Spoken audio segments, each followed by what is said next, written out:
Congress has a committee that's been looking at U.S.-China relations since the early 2000s, and their 2023 report identified that they no longer believe the export controls are going to be particularly effective at keeping China from developing its own indigenous space capabilities.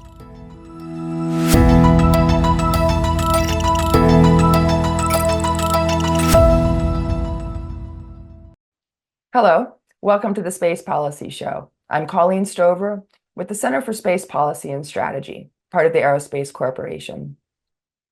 In today's episode, we explore advancing commercial space from a U.S. regulatory perspective and a look at U.S. national security in light of the great power competition.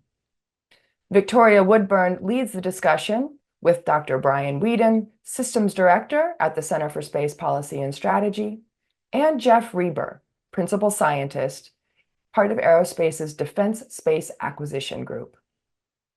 They will highlight their recent research. So if you enjoy today's show and you want to learn more, go to csps.aerospace.org, where you'll find their papers.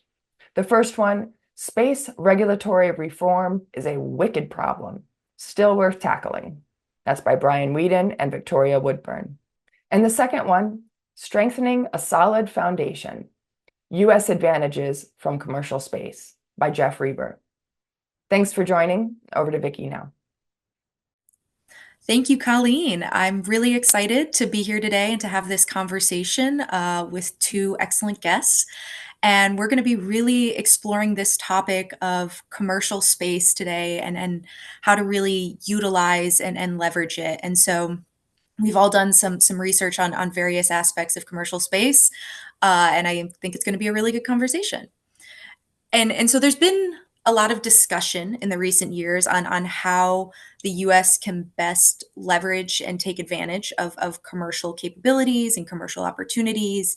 Obviously, some of the typical reasons you hear are the flexibility, increased innovation, reducing the cost, and just really being able to do more with our dollars. But I was wondering if both of you could kind of touch on some of these maybe lesser discussed or lesser appreciated aspects of commercial space. I can take a stab first.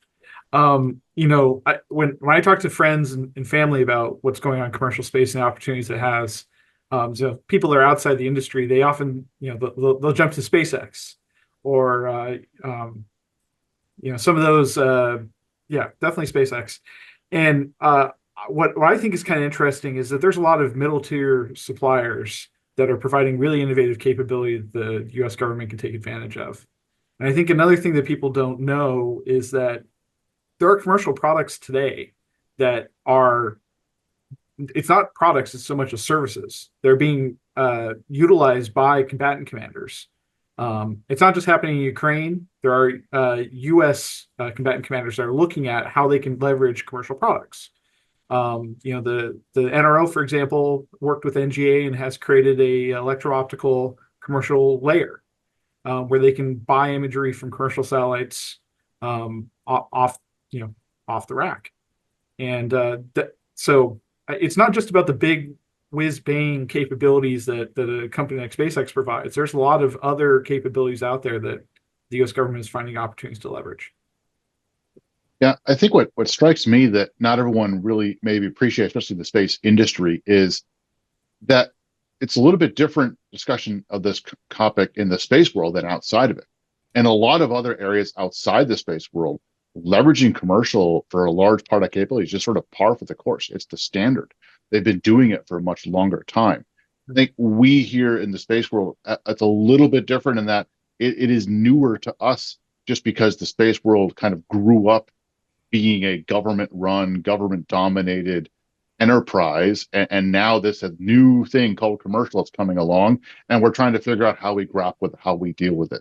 So for me, it's that thinking of let's step back a second. Let's look at maybe how other industries have been working to integrate commercial, have leveraged commercial, and looking at how they solve some of the same challenges that we're dealing with or will deal with, and also some of the opportunities that they've had. Not to say that it's going to be easy in the space imagination, but just keep that in mind that we're not unique. This is not the first time. It's just we are a little bit later to the game in having to integrate and work with and be able to really leverage commercial than some of the other sectors that are a little bit further along that path. Yeah, yeah. No, you both make some really good points there. And I think we're seeing a lot of activity of the US trying to figure out ways to best leverage and utilize commercial capabilities. Geoff, you pointed to some of the ways that the intelligence community is working in commercial capabilities. We're also seeing the Space Force and the Department of Defense release their commercial strategies for space. On the civil side, you're seeing commercial actors play a really big role in the Artemis program and NASA's return to the moon. Um, but you also, Brian, you kind of alluded to there's some challenges. This is still kind of new for the space industry, and there's obviously a wide range of challenges. Having a strategy and implementing a strategy are two very different tasks. But I do want to focus on perhaps one challenge that is kind of unique to the US, unique to the space sector for the US, which is this regulatory piece, and specifically the fact that the US has an international treaty obligation through the Outer Space Treaty to regulate the commercial space industry, which kind of requires the government to be much more involved than it may have been in other sectors. And so when we're looking at the regulation of the commercial space industry, this is not a new issue, even though commercial space feels very new. This is something that has been looked at across several administrations, from launch to remote sensing to novel on orbit activities. And I was hoping you could touch on, just really broadly, what are some of these challenges and why is it so hard to regulate commercial space? Yeah, that is one of the most difficult challenges in doing this. And first, I'll say, let's not assume that regulation is a bad thing in this context. That's often a discourse we have here in the United States. There's a lot of reasons why the U.S. government regulates different things. Sometimes it's for safety, sometimes it's to ensure a competitive landscape, sometimes it's to comply with international obligations. In some cases, that's because of export controls and wanting to be able to control technology. So there's a wide variety of reasons for the government to do regulation. And yes, space is a bit unique in that it's one of the few industries where the government has a bit more of an obligation to provide an oversight supervisory role because of the obligations under Article 6 of the Outer Space Treaty, which explicitly says that the states parties, such as the United States as a launching state, is responsible to provide authorization and continuing supervision of its outer space activities, including those of its private sector. Now, there's a lot of leeway in how to interpret that phrase, authorized and continuing supervision. And as you alluded to, the US government has spent decades figuring out what that framework looks like across some of the areas we've been doing for a while on the commercial side. So commercial satellite communications, commercial remote sensing, commercial launch and reentry, commercial use of satellite spectrum. Those are the big areas where we have an established framework. There's clearly defined regulatory authorities. There are specific agencies that are tasked to manage those issues and to provide licenses. And there's pretty clearly established processes. Then, as you mentioned, there's a whole bunch of newer things coming down the pipeline.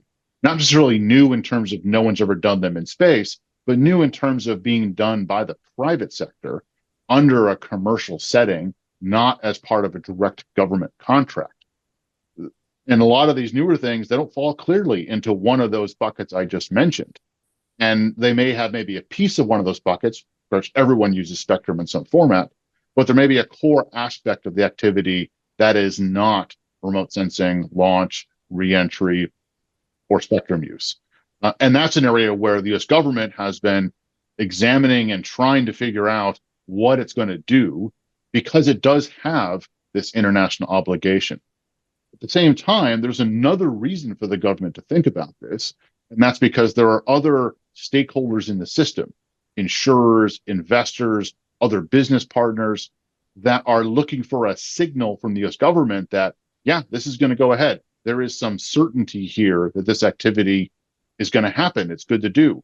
And so I think it's not just regulation in terms of saying no to things, but also regulation in terms of how do we enable, how do we say yes to really sort of give the go ahead to a lot of this newer commercial activities being happening, because we want to see that in the marketplace. We want to see those capabilities emerge.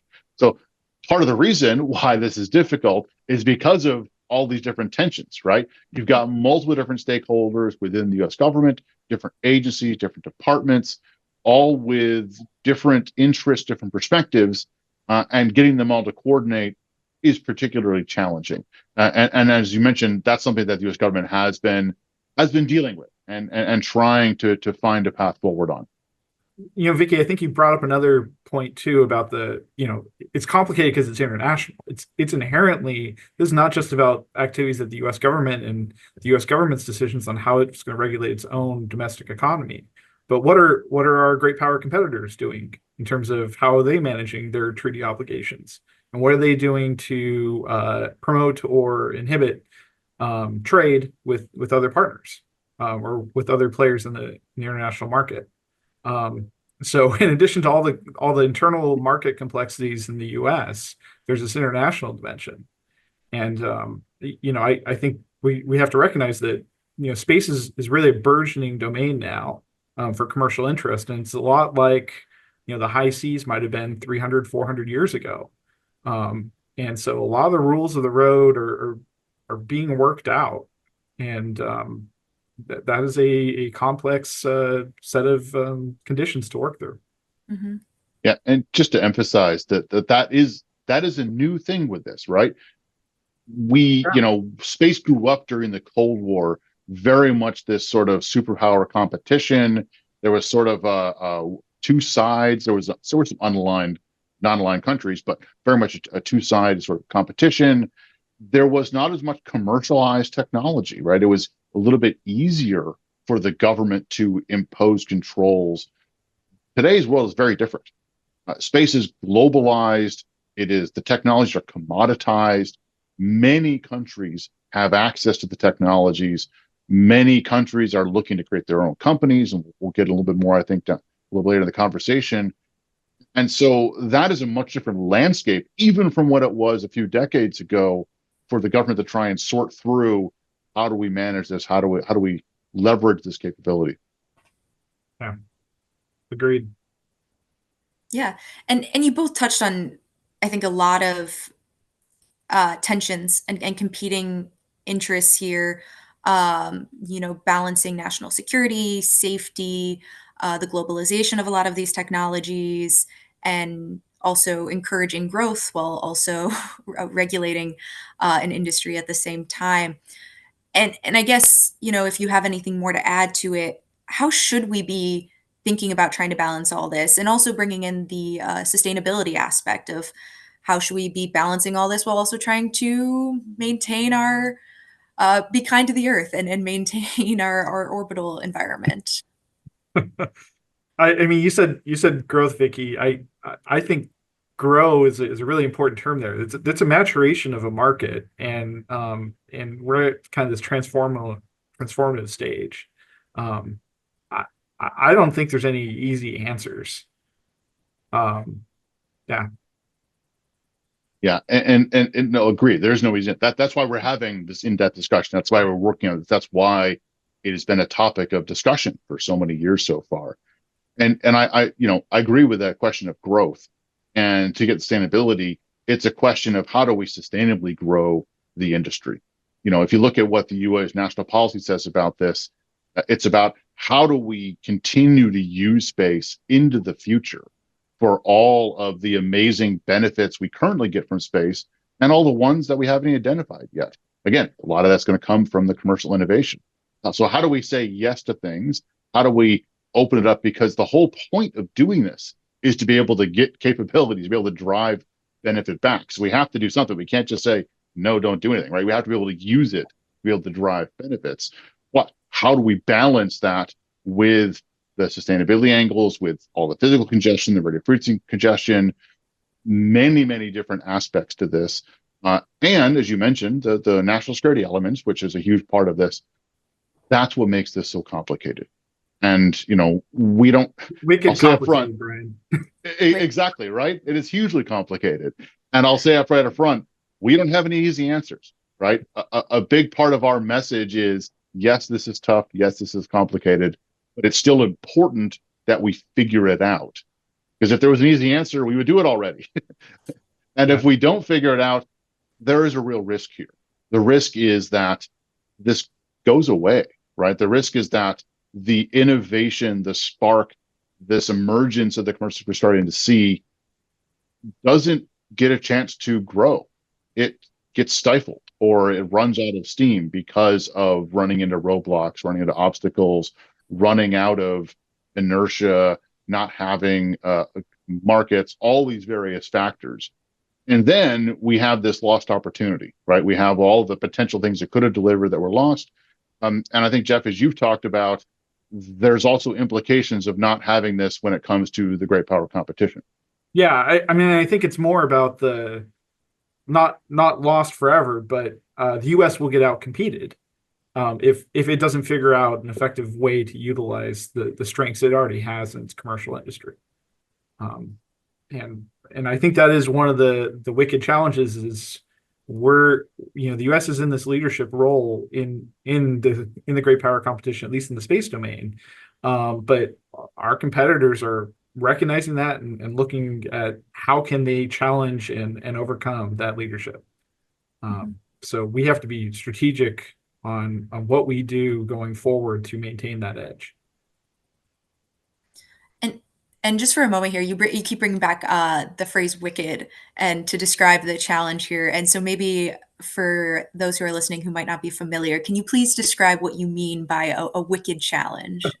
Well, besides having lived in Boston for 5 years and adopting that accent, no, a wicked problem is a term from the policy community for a problem that is really so complex that there are no fundamentally objectively right answers. It is so complex that the different perspectives of the participants involved in the problem diverge, almost inextricably. And so all you can find to the solution set for a wicked problem is generally a locally stable solution, not one that is objectively the best, or which the underlying circumstances are so dynamic that there might not be a long-term stable solution. I think that's the best short description I can get without pulling open my Yeah. book. The example that I usually give is you think about something like chess, right?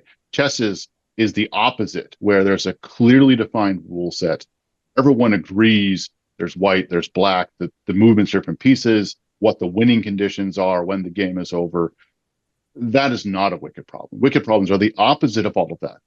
As Geoff, as you mentioned, right? And oftentimes the stakeholders can't even agree on what the goal is or how to go about something.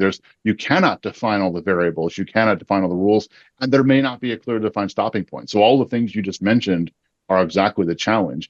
I mean, I'll just add to the solution. Now, it's not to say we can't solve them. We do have ways. In addition to what you mentioned of the locally stable solution, also incrementalism is also a big deal. If there's a really big problem and you can get 5, 10, 15% improvement, that could be huge. And if you can maintain that slight improvement over time, those effects compound.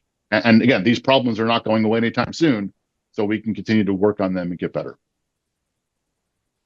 And how would you both kind of apply those solutions or approaches to solutions, I should say, to the problems that we're seeing here relevant to the space industry?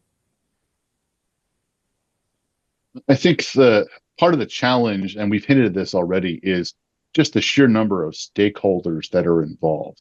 If we just look across the US government, there may be a dozen or more agencies and departments that all have an interest somehow in this challenge, whether that's in export controls, whether that's in public safety, whether that's in promoting industry or as a customer of industry. And so one of the biggest challenges to start is how do you get all those parties at the table to figure something out? And then how do you get them to actually align on a solution? particularly when their incentives are not always aligned, right? The entities that are out there to protect and control technologies because of the potential misuse, that is in direct tension with the other entities that are out there whose goal is to expand the use of the technology. It's not a new problem. This goes back to, decades or more, decades in the space community, much longer in other worlds, of this tension between the risk taking and risk allowing behavior, and how do you resolve that? So again, no easy answer, except the step one is to realize you've got a problem and get people talking and start working on it. But how do you really get at those tensions? That's one of the big challenges. I think I'm going to yes and Brian and say, I think when we were talking about wicked problems, we talked a little bit about the path dependency, or Brian used the term of incremental development. So I think part of the path forward is to recognize that we're not, the space industry as globally is not where it was when the space age started under the Cold War. And the dynamics underlying the industry and U.S. government and other government policies have changed. And so looking at, former Lieutenant General Shaw mentioned we're in a third space age in his opinion, recognizing that the dynamics are different and looking for different solutions to the problem set is kind of a critical step. Yeah, and so when looking at these solutions, I understand it's not easy. There's no single solution, though I do expect us to have all of the solutions by the end of this conversation here today. Um, but what aside from just recognizing the problem, what are some of the changes or actions that need to be considered, either by Congress or at the agency level, in order to overcome some of these hurdles, or really enable the commercial space growth? So, Vicky, I think you've been working on a paper and been doing some research, for example, on the role of regulation of the space market, and I think that's an important area to be looking at, especially given the Space Force's commercial strategy. Right, the Space Force has been very open about wanting to leverage as much commercial capability as they can. Growing that commercial capability, growing it in a competitive environment, it is dependent on the ability of that commercial industry to import goods, export goods to new markets, to grow its capacity, and so export and import regulations are actually kind of an important factor that Congress has to be considering to enable the Space Force's strategy to be successful. Yeah, and just to emphasize on that point, for the military and the Space Force specifically to leverage commercial capabilities, those commercial capabilities have to exist. Yeah. There has to be a market for them. And in many cases, that likely means there needs to be other customers than just the Space Force themselves. Otherwise, we're back to standard contracting, which we have debates on this in our community, but I would argue is not really commercial space, right? We are talking about capabilities where there are multiple providers and multiple customers. There is more of a market, and an entity like the Space Force is one customer among many. But again, that means there needs to be a market there. Right, which means that, competitors have access to that market. If it's commercially available in the United States, there certainly you can apply export regulations, but those become very expensive. And commercial capabilities have a tendency, once you bring things out of the black world, commercial capabilities have a tendency to be replicated internationally. And so there is a built-in tension there, and I think that was one of the points that you're bringing up and asking the question, Vicky, is that there's competing interests that have to get balanced. And specifically to that point you mentioned, Geoff, this is not something that I would say objectively we've done a great job with in the past. The space world has struggled with this question of sort of export controls. And there was a huge effort during the Obama administration to working with Congress to change that, in large part because there was a recognition that the really strict export controls that were put on the space world had a negative impact on U.S. market share of that global market, which had been emerging. And, it wasn't that the export controls had stopped the technology. It just stopped American companies from being able to participate in the market. The technology continued to evolve, was coming from the Europeans, from Japanese, from Canadians, other sources, and that led to a pretty big shift in how we were thinking about this. Again, that started in the Obama administration, still going on today, and it remains one of these wicked problems. Is what is that right level of, yes, some of these these technologies can be used for, bad applications, could pose security risk, but at the same time, we, the United States, do not have control over the market. If we block off our own companies, it's likely to continue in many cases. Agreed completely. I mean, I'll bring in a data point that's more recent than the Obama administration. Congress has a committee that's been looking at U.S.-China relations since the early 2000s, and their 2023 report identified that they no longer believe the export controls are going to be particularly effective at keeping China from developing its own indigenous space capabilities. Yeah, I think I wanna go from that point actually there, because you're both touching on a lot of really important topics having to do with export controls. And Geoff, in your research, you discuss this topic in a little bit more detail, especially in regards to China. And you note that this is an important area of competition, the commercial space area, and we really haven't been able to limit Chinese capabilities through export controls on our own technologies. And so you propose that kind of opening trade with China in the commercial space sector, and please correct me if I'm misinterpreting this, could be a strategic opportunity for the United States when it comes to this kind of international and great power competition. And so I was wondering if you could take that over from me and explain it in a little bit more detail, because that's something that I think most people might not consider when they're thinking Right. about competing. Well, so maybe we won't get to the point of being competimates with China, although that would certainly be a peaceful resolution to conflict.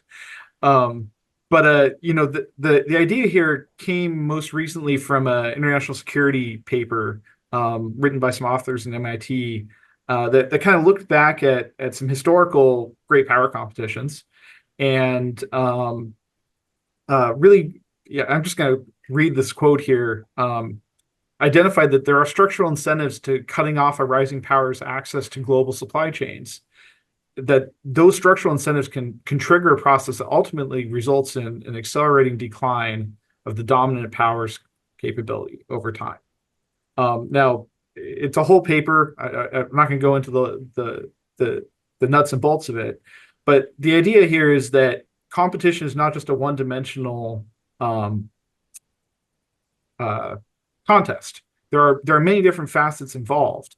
And so one of the ideas I explored, from the research and just a kind of simple strategic analysis is, recognizing that the U.S. has fantastic production capability and leading space, innovations, and China's current strategy is to actually build up their commercial domestic. I'm sorry, I shouldn't say just commercial. Their civil and military fusion capabilities for space, and build up their domestic supply base. Well, if the U.S. is exporting capabilities that are generally available already commercially, and we are a leader in production, that's an opportunity to actually outcompete what China can do today. And for example, that could potentially put a brake on some of their own commercial growth. It is a counterintuitive concept that we might actually sell some of our leading, production capability to a competitor, but that's actually China's strategy with 5G, right? So yeah, it is an interesting thing to think about. And again, back to these being wickedly complex problems, but China's doing it to us in other domains, and we should be thinking about whether there's some advantages that we have in the space domain that we should use and leverage to stay ahead.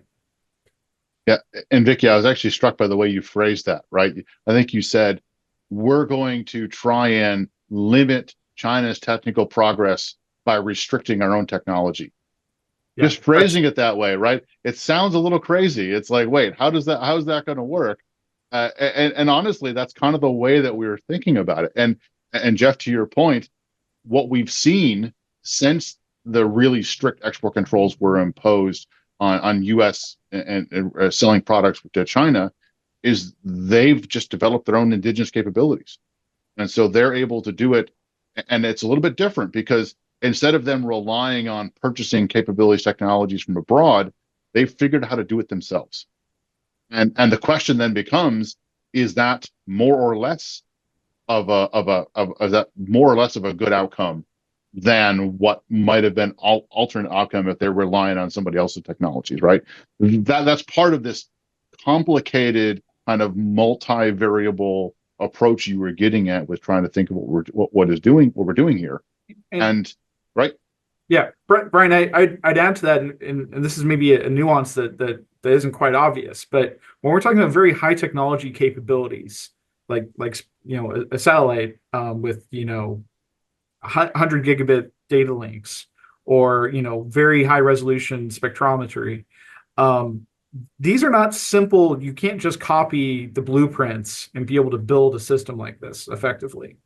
And that is often the first level concern with people talking about regulation and export control in space is, well, we're not going to just give over this technology to China and let them copy it. Well, you got to recognize that it's not just about actually having the blueprints. It's actually about knowing how to produce, having the experience, having the capacity, in-house to actually avoid the very harsh environments and failure modes that space provides. And so, China's strategy hasn't just been copying and leveraging what's commercially available. They've been doing and learning by doing, right? And we can't stop them from doing that, but we can outcompete them. Yeah, I think if I recall back to my innovation of economics class, more is 4 types of knowledge, right? And there's some types of knowledge that you can obtain by copying, but there's other types of knowledge that you actually have to learn. You have to get it through experience. Right. And so just by reading blueprints or copying something doesn't necessarily mean you now can replicate that or you now understand that at a high level. Today's show is part of our deep dive series into some of the most pressing issues in U.S. space policy today.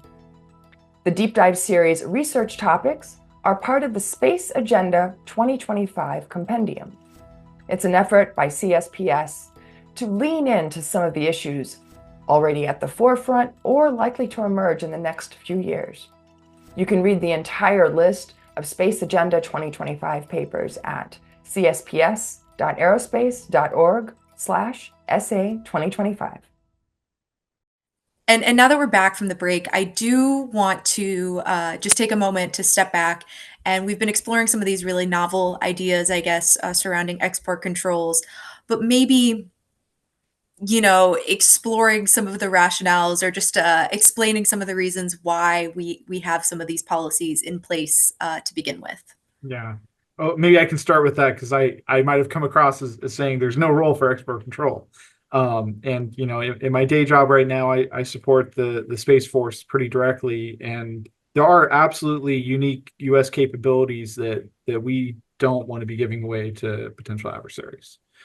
So there are absolutely roles for export control, and there's roles for import controls too to protect domestic industry. What I was trying to articulate was that we got to relook at what those regulations are in the current context, both the competitive external international environment and the internal conditions and what effects those controls might have on our future capabilities. Yeah, and I'll add the other challenge here. We haven't mentioned the word dual use yet, and that is that a lot of the space technologies are inherently dual use, and they have both a military application and a commercial application. For some of them, particularly rockets and launch vehicles, they're inherently dual use in the fact that they could be used to deliver the nuclear weapons delivery platform. So that is one of the historical reasons why there has been really strict export controls particularly on rockets and space launch technology and also reentry technology, is because of its a challenge that we're trying to support this broader nuclear non-proliferation policy that the U.S. and many other countries have had in place for quite a long time. So, and that is absolutely a valid concern. I think what we're getting at is, in past times, this may have been interpreted a little too broadly across many different space technologies, not necessarily the ones that may have most justified it.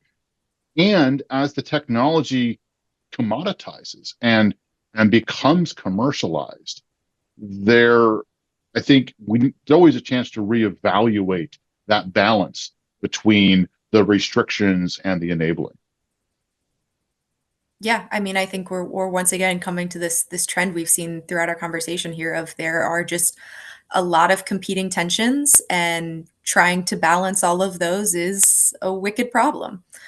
And I do also want to clarify for listeners, we've had some discussion of China here, and kind of this competition with their commercial space industry. Um, and I want to, maybe if you could clarify for listeners what we mean when we're discussing China's or Russia's commercial space approach, and how that might differ from the US approach. And also, why are these countries that have not typically been as active in developing a commercial industry suddenly taking these actions? Yeah, so I'll start. I'll just say yes. China and Russia are amongst the many countries that are looking to develop their own commercial sectors. The reason is pretty clear. They see the advantages that the U.S. is getting. They see the innovation. They see the economic advantage in terms of revenues and job growth and all of that sort of stuff. And they'd like to have some of it. And so both have programs underway to try and spur their own commercial space industry. Now, Russia's is definitely a little more challenged than China's is. Russia's has just broad, institutional challenges with the commercial sector. They've got some existing very large state corporations that traditionally have done it, and there's tension there. Then there's just a lot of policy barriers in the way to Russia trying to export its goods and services around the world. So while Russia is trying it, their commercial space sector is pretty nascent. China, on the other hand, is not.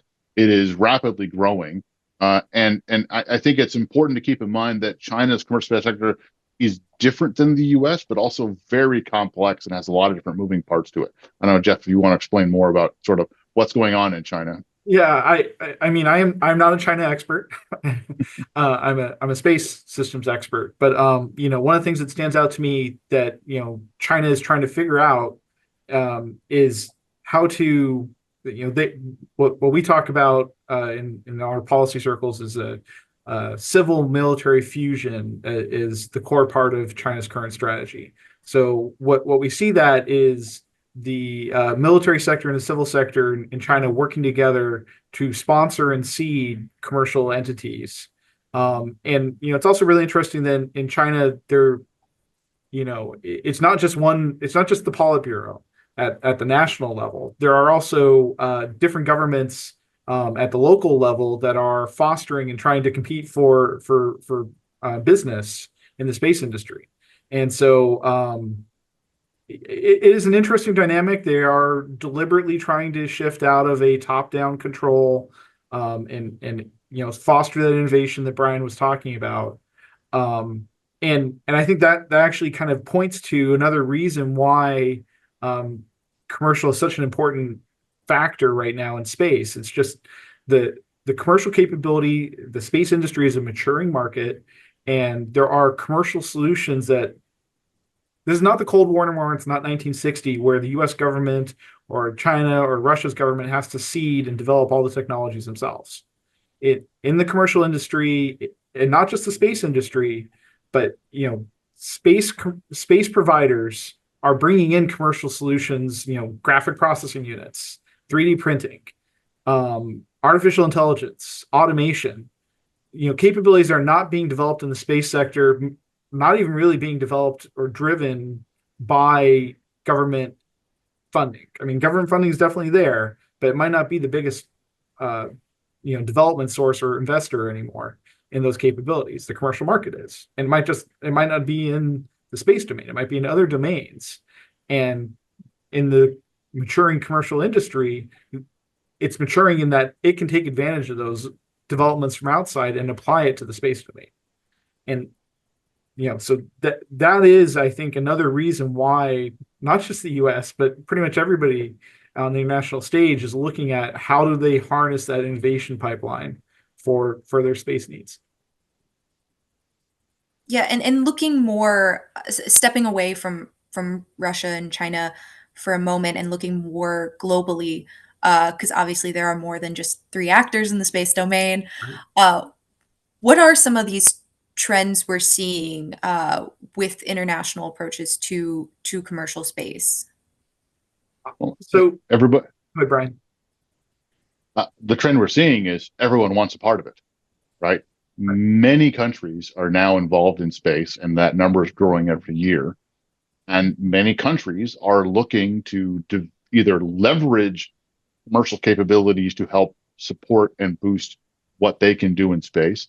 And also, they're looking to foster their own domestic commercial space sector because they all see or would like to see the benefits that would come with that. High-paying jobs, STEM workforce, industrial capacity, self-reliance, all of those good things.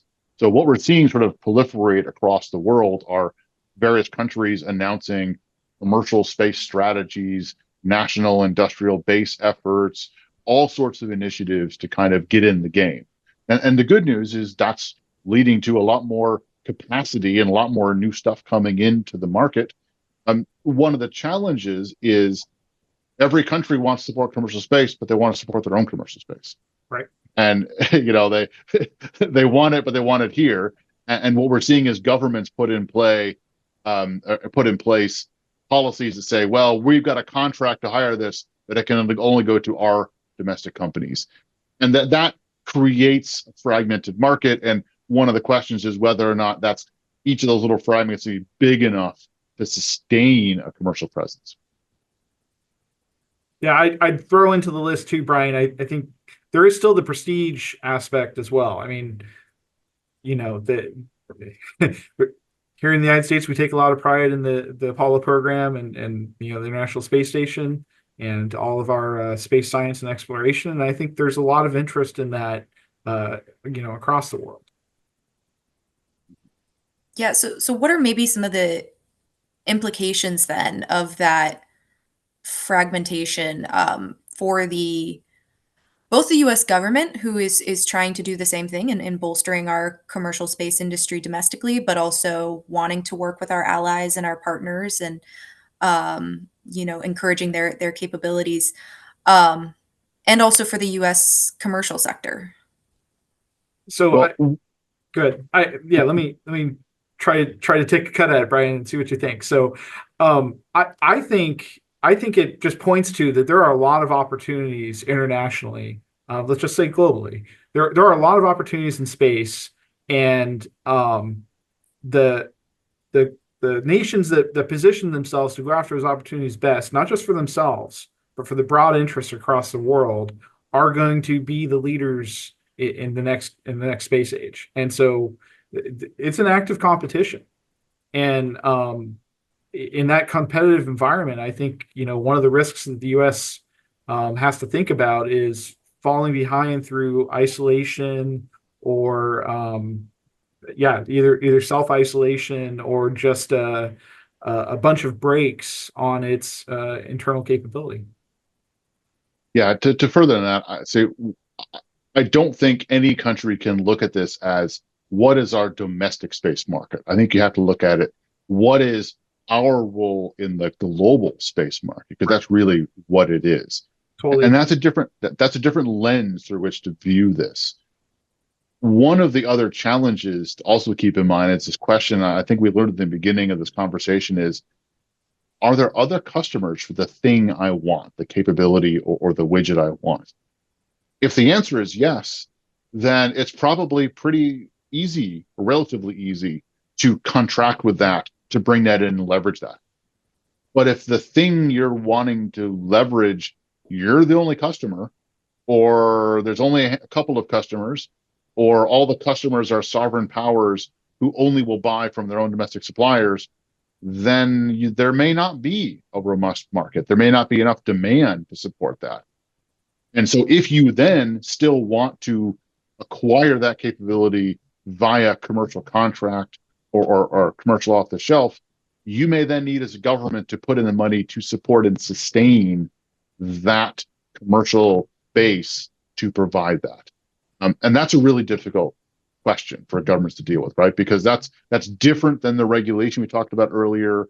That's a little bit different than procuring it. That now gets into what is the government's relationship with its industrial base? What capabilities are important enough, strategically critical enough for you to support with likely government funding, because there's not a market there to support it independent of the government, but you still want them to be there. That is also another really complex and difficult to balance aspect of this whole conversation. And what's your answer to it? Complex and difficult to balance. I'll take a stab at one, Vicky, and I think this is one that not just the Space Force is struggling with right now, and that's on-orbit servicing and specifically refueling. Right now, there's a commercial supplier that's providing life extension services right now for commercial entities, and I believe the U.S. government would like to be able to leverage a commercial market for that, but nobody's made the business case yet that is commercially viable, and that it wouldn't just be the U.S. government consuming that capability. Those of us in the ISAM community, that's the in-space servicing, assembly, manufacturing, and there's a national policy for that, talk about this as a chicken and egg problem, right? The U.S. government has an opportunity to maybe foster and seed a market for that, and then be able to reap the benefits down the road. Because, at least this is Geoff Reber's opinion, I actually think that it will be a transformative change when ISAM is realized on a commercial level.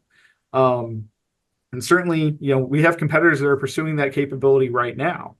But fostering that market also opens up those capabilities commercially for others.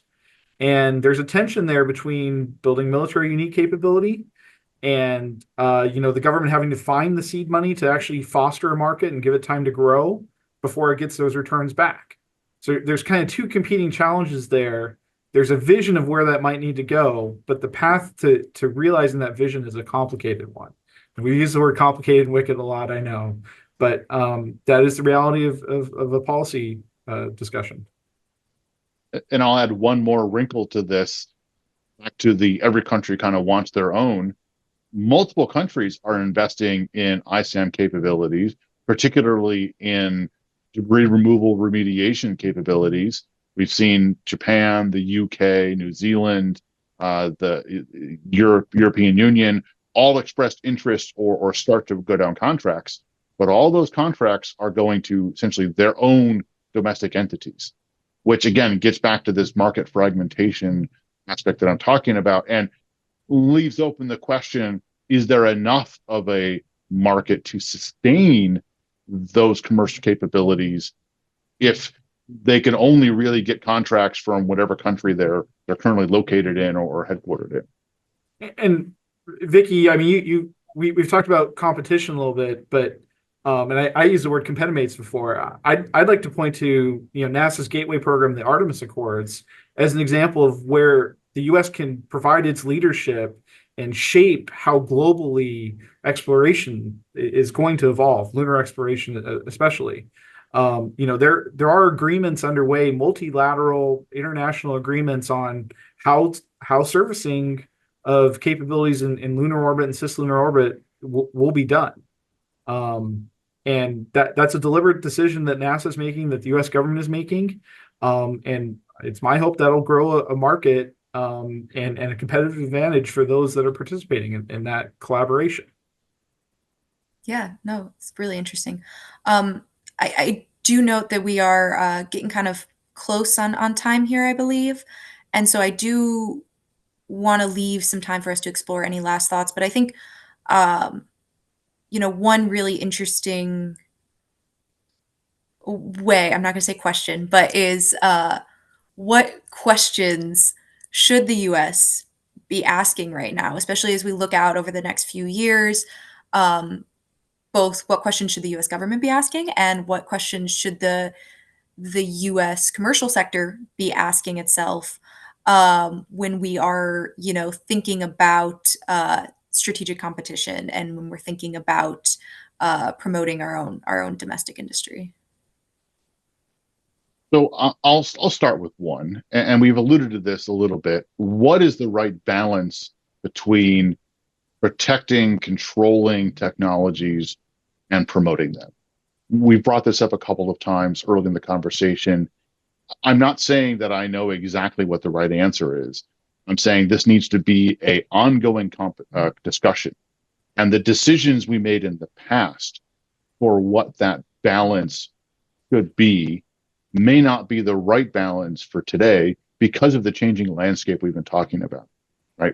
The way that we did that balance of control versus promotion and opening up during the Cold War, when it was more of a bipolar superpower competition, may not have been the right balance, or may not be the right balance for what we're seeing today with many countries and a much more globalized and commercialized commercial sector. So that is, I think, one of the key questions. And there is not an easy answer. There's no easy answer for any of this. There is no definitively right answer. As we talked about in the beginning, that's just the nature of a wicked problem, is you honestly can't really pre-compute what the answer is, and we all disagree on what even the criteria are for measuring the answer. But that doesn't mean that there's still value in having that discussion. And I'll just point out, it needs to be an ongoing discussion. We can't just make a decision and now we're good for the next 5-10 years. I think that needs to be changing as we go along. Yeah, I no comments. Spot on, Brian. I think that's a key question. I can volunteer another one to think about, and this is actually, again, building on one of Brian's comments about it is about a global space economy. And one of the things I think the U.S. government should be thinking about is, well, what is the U.S. government's role in that global economy? Are we going to be leaders and shape it and really kind of set the guideposts and be the lead in establishing rules of the road multilaterally, or is it going to be a different approach? I guess I've tipped my hand into what I think the U.S.'s advantageous position should be, but it's a question and discussion that needs to be had. So I'll add one more question out there, and that is, can we do a better job of working across all these various interests within the U.S. government, sometimes competing interests? As we talked about, even on the licensing side, there may be 2 or 3 different entities that are licensing a given activity from the spectrum standpoint or from the remote sensing standpoint or other aspects of it. There's also the export controls entities. There's others perhaps in play. Some are there to promote. Some are there to try and control for good national security reasons. Some entities, I don't think we mentioned this yet, may feel threatened by commercial, because if we buy a commercial product or service, that may mean the part of the government that has been doing that internally may not need to do that anymore. And that's another competing tension that is involved in this whole issue. How do we resolve that, right? The U.S. government is a large entity. There's lots of different interests. We have some mechanisms, the National Space Council, which was brought back in 2016, is one way to do that, but may not be the only way to do that. There's also this coordination between the executive branch and between Congress. The executive branch can solve some problems. It cannot solve everything by itself.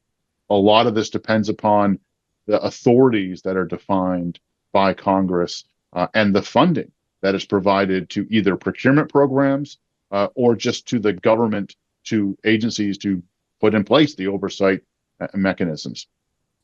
We've seen in the last decade or so that Congress and White House are not always on the same page.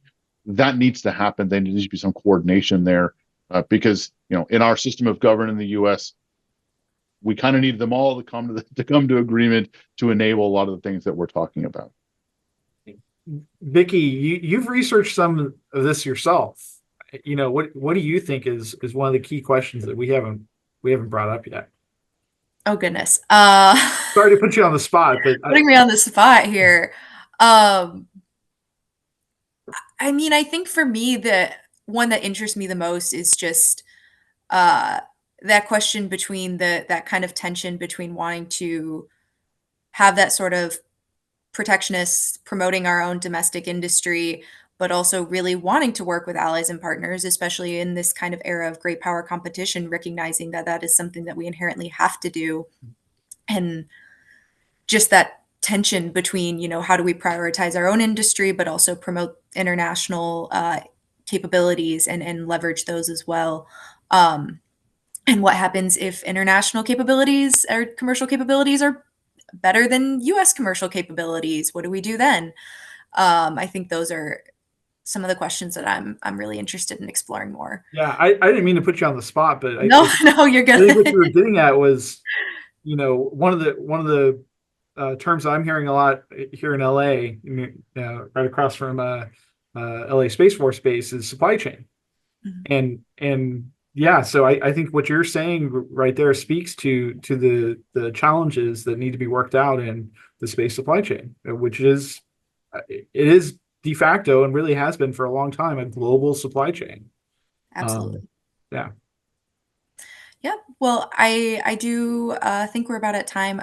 But for both of you, do you have one quick sentence? What do you want to make sure the audience leaves this conversation with? All right, you're gonna make me go first, Brian. I actually, middle-aged dad here. I actually think what I'd like the audience to think about is that we are in a paradigm shift in space, and the opportunities abound. And so if you're somebody who's just getting into this industry or thinking about it, recognize that this is a growth industry. There's lots of opportunities out there. And if you're somebody who's like me and seasoned in the industry, recognize that we're going through transformational change right now. And so we need to be looking at what direction are we going? What are the paths we want to pursue, and that are most advantageous for us. So I guess this is a forward-looking time, not a time to be spending a lot of looking back. Yeah, no, I definitely agree with that forward-looking part of this. I think I would emphasize a point I made towards the beginning, that as challenging these problems are in the space world, we're probably not alone in this. There are lots of other industries, other sectors, computer technology, cryptography, biomedical issues that are dealing and grappling with a lot of the same issues, or at least very similar issues. So I think I would say, let's not restrict our search domain of how to resolve this to just the space world. I think we should do a little bit more, can do a little more, working with other domains, looking at how they're addressing similar challenges, how they have resolved it, or maybe they haven't, and what have we learned from that to help us address ours. I'm a big fan of doing that. I think we in the space world tend to think a little too insular in our own domain a little too often. And I think broadening out and realizing many of these issues and challenges are not space unique, I think that might help find new ways to resolve some of them. Yeah, I think that's great. And we are at time here. So Brian, Geoff, thank you so much for this conversation. Even if we didn't solve all of the wicked problems, I think we touched on a lot of good things here. And back over to you, Colleen. It was a pleasure. Thank you, Vicky. Thank you, Brian. Thank you. All right. Thank you to our authors and researchers. This was a really good discussion about some things that we really need to keep in mind going forward. Remember, you can read more about these issues at csps.aerospace.org. Steps the U.S. can take to maintain a vibrant, innovative commercial sector and to leverage commercial for national security in today's competitive state. These papers are part of the compendium of policy papers called Space Agenda 2025 that aim to highlight and provide insights into some of the major space challenges for policymakers. All shows are on YouTube or wherever you get podcasts. Follow us on LinkedIn to get notified and engage with our speakers. And thank you to James Liggins, our technical director. And thanks to our audience for watching or listening today.